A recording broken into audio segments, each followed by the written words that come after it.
नहीं था। हर घर में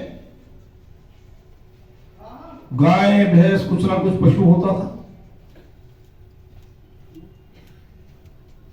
और यहां तक होता था कि किसी के अगर दूध नहीं हो रहा है,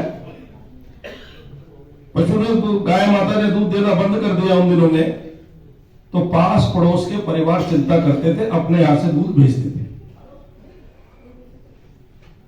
उनको कहना नहीं पड़ता था कि उनके यहां दूध नहीं हो रहा है, वो स्वयं चिंता करते थे, बच्चों के लिए दूध भेजते थे।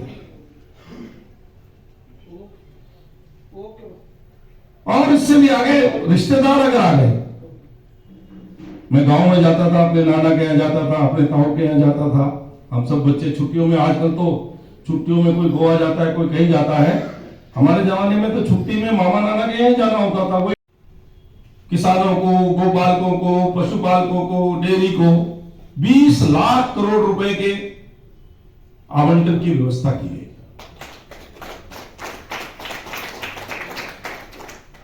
आज देश करवट बदल रहा है। जो चीजें हम छोड़ रहे हैं, उन चीजों को फिर से, क्योंकि हमने देख लिया छोड़ने के बाद हम पतन की ओर गए। आज विश्व के अंदर देश का जो प्रभाव बढ़ रहा है, वो हमारी पुरानी संस्कृति के आधार पर बढ़ रहा है। मैं करूं।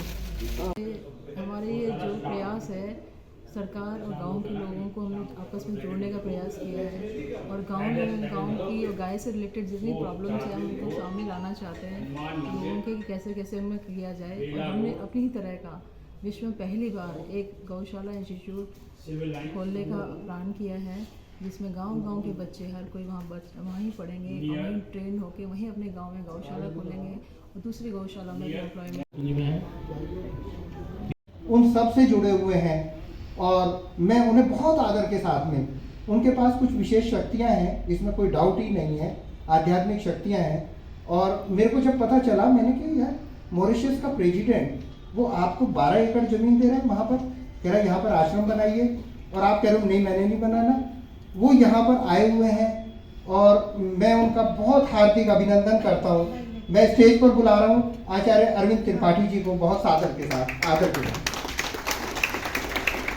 ये प्रोग्राम सफल हो चुका है। अपने के आने के बाद यहाँ गौ हत्या शुरू हुई है, और मुझे दुख के साथ कहना पड़ रहा है कि उन्हीं अंग्रेजों के वंशज हमारे सर्वोच्च न्यायालय में उसी परंपरा में बैठे हुए हैं। एक के बाद एक करके वो जज आते हैं, जो अंग्रेजों के समय में जज थे।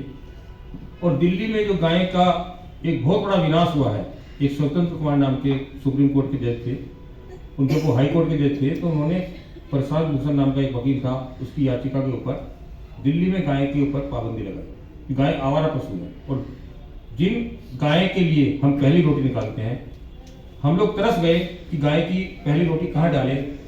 कि त्योहार आते थे, उसमें गाय के लिए हलवा पूरी निकाली जाती थी, गाय देखने में भी नजर नहीं आती। मतलब आप देखिए कि ये जज लोग क्या करते हैं, किस तरह से हिंदू धर्म पर लगातार हमला कर रहे हैं। कभी दिवाली के पटाखे लोग लगाते हैं, कभी कुछ करते हैं, कभी छठ पूजा पर लोग लगाते हैं। इस तरह से एक एक करके हमारे त्योहारों को नष्ट करने में सुप्रीम कोर्ट के जज लगे हुए हैं। हमने कहा, याचिका लगाई, सरकार को बोला कि गाय मांग क्या रही है तुम्हारा, जब गाय को उठा रहे हैं। दिल्ली में 15,000 टन कूड़ा रोज निकल रहा है, जिसमें से 7,000 टन सब्जियों के छिलके हैं, केले के छिलके हैं, तरबूज है, खरबूजे के छिलके हैं, जो गाय के लिए खाने योग्य हैं। और वो गाय को दूध देती। मैं देखता था जब मैं छोटा था, हमारी माताजी घर के पीछे एक खोर बना रखी थी, जो भी हमारे पिताजी, हमारी माताजी जो भी घर में छिलके निकलते थे, वो खोर में गाय के लिए डालते थे। आज वो सारा का सारा जो गाय को खाना है, वो सब कूड़े में जा रहा है, और उसके ऊपर सरकार का अरबों खरबों रुपया खर्च हो रहा है।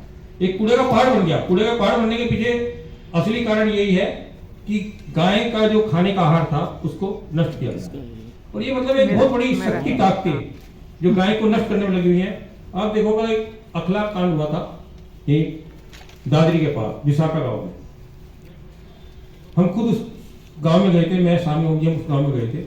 ना गांव वालों ने दिखाया, उसके अखलाक के फील्ड में जो एक बछड़ा था, उसके पैर रखे हुए थे, वो बरामद किए गए थे, तब उसको मारा गया था।